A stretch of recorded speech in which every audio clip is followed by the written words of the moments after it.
قرآن نے بتا دیا کہ عورت کا مقام کیا ہے.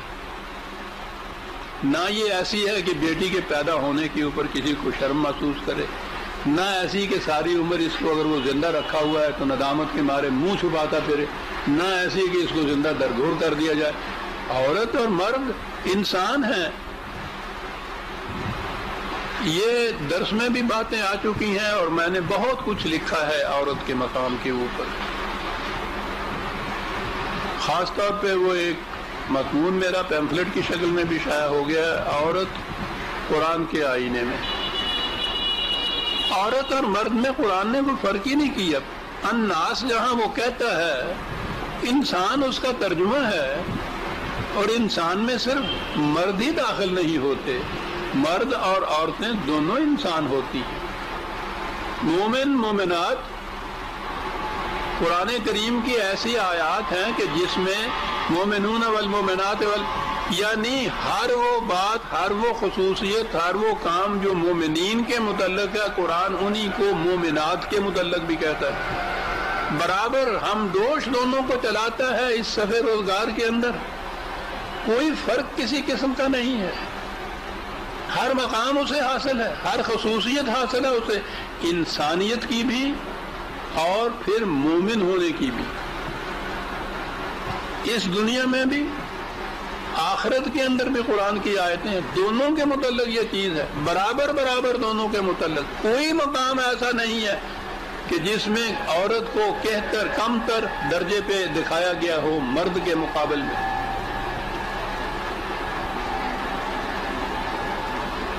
قرآن کریم اس مقام سے عورت کو اٹھا کر، جو میں نے ابھی عرض کیا ہے کہ جو عرب معاشرے میں عورت کا جو مقام تھا، یہاں سے اٹھا کے وہ اس نے مرد کے ہم دوش اس کو بنا دی.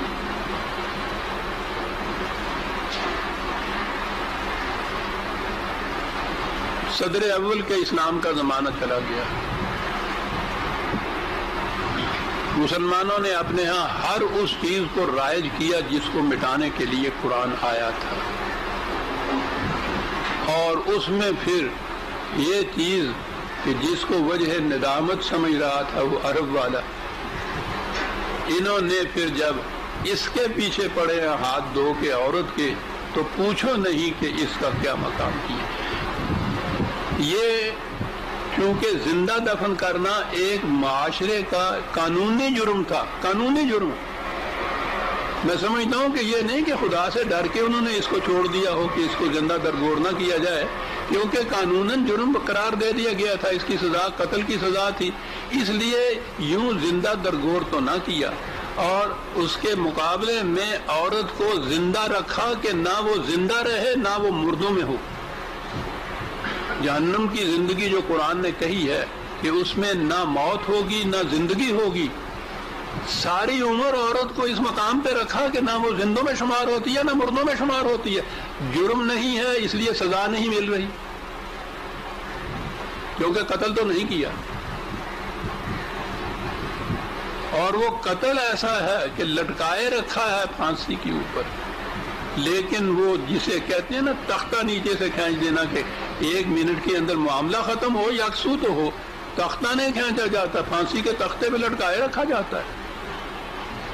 یہ اس عذاب سے زیادہ سخت عذاب ہے کہ جو عورت، وہ عرب اپنی بیٹیوں کو زندہ درگور کر دیتے تھے. وہ تو 1 منٹ کی بات تھی، ختم ہوا قصہ. یہ سسک کے مارنا غم ہجر میں بلا ہے. مجھے کیا مراد تھا مرنا اگر ایک بار ہوتا، وہ تو ایک بار مار دیتے تھے، یہاں ساری عمر اس کو مارا جاتا ہے. دور ختم ہوا، اب کیا کیا جائے؟ جیسا کہ اور شعبوں میں زندگی کے اور گوشوں کے اندر کیا، یہاں بھی یہ کیا، روایات وضع کی. بڑا عجیب طریقہ تھا یہ، بڑی عجیب سازش تھی یہ کہ اپنی طرف سے نہ کچھ کہا جائے. کہا یہ جائے کہ رسول اللہ صلی اللہ علیہ وسلم نے یہ فرمایا ہے. کس کی جرت ہے اس کے بعد یہ کہے کہ صاحب میں ایسے نہیں مانتا.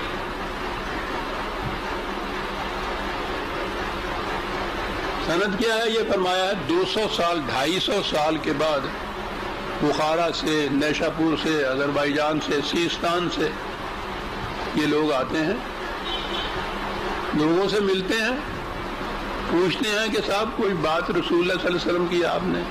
کسی نے کہا کہ ہاں صاحب میں نے، میرے ابا جان نے، میرے والد نے مجھ سے کہا تھا یہ بات اس طرح کی. 200-250 سال بعد. اچھا، تو انہوں نے بتایا تھا کہ انہوں نے یہ کس سے سنی؟ کہ جی وہ انہوں نے کہا تھا انہوں نے اپنے والد سے سنی یا اپنے استاد سے سنی. انہوں نے اپنے والد سے سنی. 200-250 سال کے عرصے میں آپ سوچتے ہیں کہ کتنے نام لینے پڑیں گے درمیان میں، اور آخر میں آ کے یا کسی صحابہ کے اوپر بات، اور یا پھر یہ کہ رسول اللہ صلی اللہ علیہ وسلم نے ایسا فرمایا. تو کئی دفعہ یہ چیزیں آ چکی ہوئی ہیں. 6 لاکھ اس قسم کی باتیں تو امام بخاری خود کہتے ہیں کہ مجھے ملی لوگوں سے، اور میں نے ان کو خود اپنے قیاس سے پھر چھانٹا. اس میں سے چھانٹ کے 3000 کے قریب رکھی، اپنی کتاب میں درج کی. ویسے تو قریباً 6000 کے قریب ہے، وہ مقررات کو نکال دیا جائے تو اتنی بن جاتی ہیں وہ. اب ان کے متعلق جو اس طرح سے جمع کی، اس طرح سے انہوں نے اس کا انتخاب کیا کہ ایک انسان نے اپنے قیاس اور رائے کے مطابق ان کو اکٹھا کر کے لیا. اس کو کہا رسول اللہ نے عطا فرمایا تھا.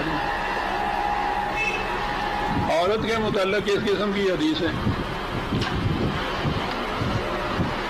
واضح رہے کہ خود موضوعات جسے کہتے ہیں نا وضعی حدیثیں، بنائی ہوئی حدیثیں، اس کے اوپر بڑی بڑی کتابیں ہیں ہمارے ہاں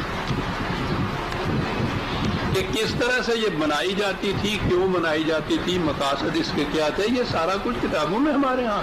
اس کے باوجود ان میں سے کسی ایک کے متعلق بھی یہ کہہ دیجئے نا کہ یہ قرآن کے خلاف ہے، یا رسول اللہ صلی اللہ علیہ وسلم یا صحابہ میں سے کسی کی شان میں اس پہ تان پڑتا ہے، اس کا نام ہے منکر حدیث. اور منکر حدیث کہا نہیں، ایک کافر کا وہ درجہ نہیں ہوتا جو منکر حدیث کا ان کے ہاں ہو جاتا، اس لیے کہ ان کا سارا جتنا جس قدر بھی ان کے ہاں متاع ہے دین کی، مذہب کی، وہ تو ساری یہ چیزیں ہیں.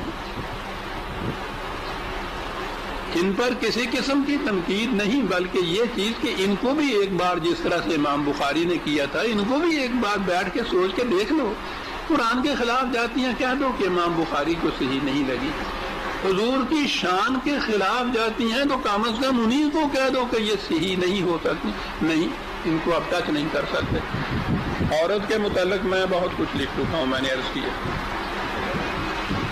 پہلی چیز صحیح حدیث میں ہے کہ عورت پسلی سے پیدا کی گئی ہے. یہ جو ہے نا صحیح حدیث میں ہے، یہ کہا اور ذہن میں آیا کہ ہاں یہ صحیح، رسول اللہ صلی اللہ علیہ وسلم نے ایسا فرمایا. یہ صحیح حدیث کے معنی ہوتے ہیں. یہ کتابیں ہیں 6 ان کے ہاں، ہمارے ہاں چلی آ رہی، صحائح ستہ، 6 صحیح حدیث کی کتابیں. یعنی انہوں نے صحیح بخاری تو آپ نے سنا ہوگا نا، اس نام کے ساتھ ہی صحیح رکھ دیا جاتا ہے. اس کے اندر کی جو کتاب وہ کوئی حدیث ہو جاتی ہے صحیح حدیث میں ہے. جناب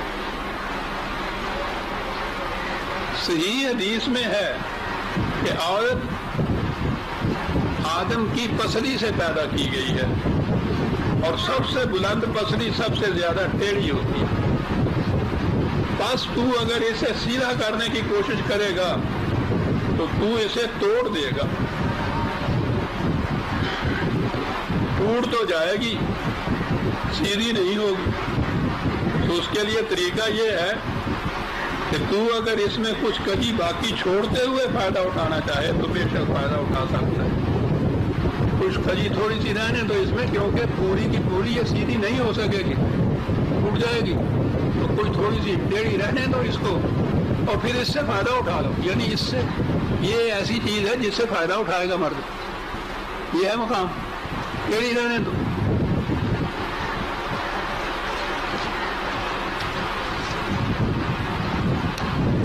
حضرت ابن عباس رضی اللہ تعالیٰ عنہ فرماتے ہیں کہ عورتوں کو مردوں کی اطاعت کرنی پڑے گی. حضرت حسن بصری رحمۃ اللہ علیہ فرماتے ہیں کہ ایک عورت نے نبی صلی اللہ علیہ وسلم کے سامنے اپنے خاوند کی شکایت کی. اس نے اسے تھپڑ مارا ہے. بس آپ نے اسے بدلہ لینے کا حکم دیا ہی تھا کہ یہ آیت اتری الرجال قوامون علی النساء. اور اس کا ترجمہ یہ لوگ کرتے ہیں کہ خدا نے مردوں کو عورتوں پر داروغہ یا حاکم بنا کے بھیجا ہے. تو اب جس کو جیل کا داروغہ بنایا جائے گا تو جو قاضیوں کا حشر کرے گا. لکھا یہ ہے کہ رسول اللہ صلی اللہ علیہ وسلم نے اس عورت سے کہا کہ تمہیں مارا ہے اگر خامن نے تو تم اس کا بدلہ لے سکتی ہو. تو اس پہ یہ آیت اتری. آپ کو یاد ہے میں نے نزول قرآن کی آیات کے متعلق ایک درس میں بیان کیا تھا. اس پر یہ آیت اتری کہ خدا نے مردوں کو عورتوں کا داروغہ بنایا ہوا ہے. جو آیت اتری اور بدلہ نہ دلوایا گیا. یہ ہے حدیث. ایک اور روایت میں ہے کہ ایک انصاری اپنی بیوی صاحبہ کو لیے ہوئے حاضر خدمت ہوئے. اس عورت نے حضور سے کہا کہ یا رسول اللہ صلی اللہ علیہ وسلم میرے اس خاوند نے مجھے تھپڑ مارا جس کا نشان اب تک میرے چہرے پر موجود ہے. آپ نے فرمایا اسے ایسا کرنے کا حق نہ تھا. وہی یہ آیت اتری, یہی الرجال قوامون علی النساء, وہی یہ آیت اتری کہ مرد عورتوں پر حاکم ہیں. آگے سنیے. تو آپ نے فرمایا کہ کیا کیا جائے. میں نے کچھ اور چاہا تھا, خدا نے کچھ اور چاہا. یعنی رسول اور اس کے خدا کے اندر معاذ اللہ کشمکش ہو رہی ہے اور مجبوری ہے رسول اللہ کی. اور اس سے کہا کہ میں نے کہا تھا کہ بدلہ لو, اور ادھر سے خدا کی طرف سے یہ حاکم آ گیا. خدا کے لیے بھی تو بہرحال معاف کروائیے گا مجھے. معاذ اللہ مذکر کا سیدھا استعمال ہوتا ہے نا. اللہ میاں کہا جاتا ہے نا, میاں یا خامن ہوتا ہے یا اللہ ہوتا ہے. میاں مالک ہمارے ہاں عورتوں کی زبانوں پہ ہیں. انہی روایات کی بنا پہ ہے. تو اللہ نے بھی یہ چیز جو تھی وہ میاں جو ہوا. رسول اللہ صلی اللہ علیہ وسلم فرماتے ہیں یہ جو کہا جاتا ہے نا کہ حضور جو کچھ فرماتے تھے وہ وحی کی بنا پر ہوتا تھا. ان سے پوچھئے کہ اس حدیث کی روشنی میں کیا فرمائے ہیں آپ, کہ حضور فرماتے ہیں کہ ہم نے کچھ اور چاہا تھا, خدا نے کچھ اور چاہا. ارادنا امرم و اراد اللہ غیرہ, قرآن کے الفاظ ہیں یہ. ہم نے ایک چیز چاہی تھی, خدا نے اس کے برعکس فیصلہ دے دیا. اب میں کیا کروں. اس لوگ عورت سے کہا ہوگا کہ اچھا جاؤ بی رو جا کر, کیا کیا جائے, تم بھی مجبور ہو میں بھی مجبور. معاذ اللہ معاذ اللہ. یہاں سے وہ حکم ہوتا ہے کہ مردوں کو حق حاصل ہے کہ عورتوں کو وہ مارو بھی مارے بھی. اور پھر اس کے بعد تو کئی روایتیں ہیں کہ فلاں صحابی نے یوں مارا, فلاں حضرت عمر نے یوں مارا, سمجھے.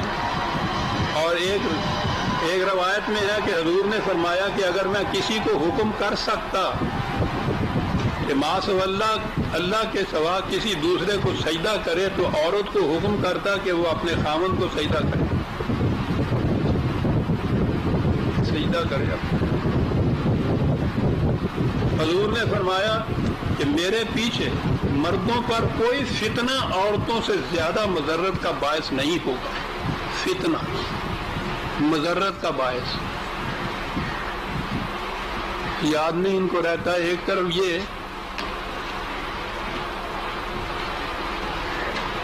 کہ ماں کے پاؤں کے نیچے جنت ہے, دوسری طرف یہ کہ عورتوں سے زیادہ فتنہ دنیا میں کوئی نہیں.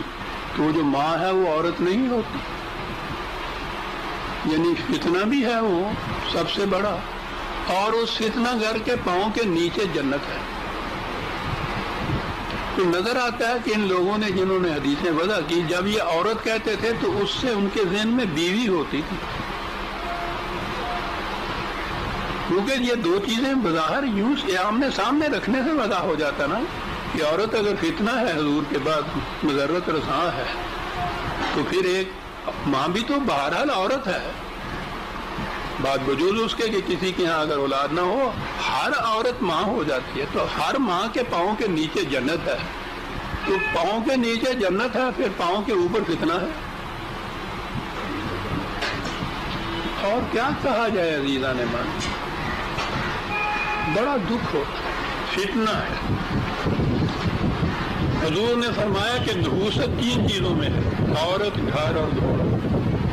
حضور نے فرمایا کہ میں نے جنت میں دیکھا تو وہاں اکثریت فقیروں کی پائی گئی جنت میں، بھیک منگوں کی، اور دوزخ میں دیکھا تو اکثریت عورتوں کی نظر آئی، جن عورتوں کے پاؤں کے نیچے جنت تھی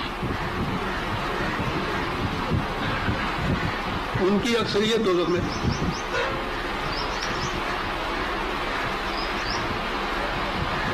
اس انداز سے عزیزان من پھر عورت کو اس مقام کے اوپر لائے،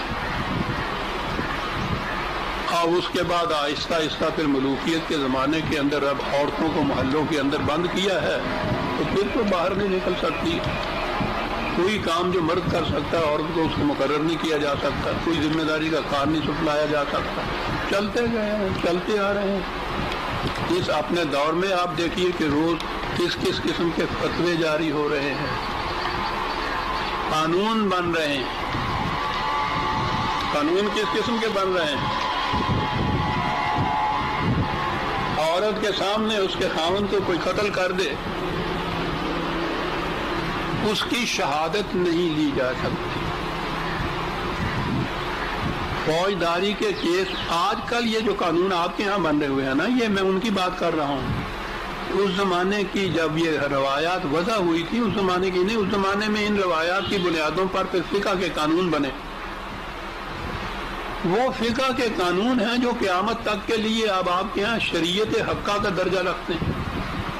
اب جو ہمارے ہاں نفاذ اسلام کا کہا جا رہا ہے، اس میں جو اسلامی قوانین بنائے گئے ہیں اور بنائے جا رہے ہیں، ان میں یہ چیز بھی ہے کہ قتل کے کیس میں، فوجداری کیس میں، قتل ہی نہیں، فوجداری کے کیس میں عورت کی شہادت ہی نہیں لی جا سکتی، قابل قبول ہی نہیں ہے۔ یعنی اس کے سامنے اس کے خاوند کو کوئی قتل کر دیتا ہے، اور فرض کیجئے کہ ایسا مقام ہے جہاں کوئی دوسرا ہے نہیں، اس کی شہادت نہیں لی جائے گی، دوسرا کوئی شہادت والا ہے نہیں، ملزم بری ہوگا،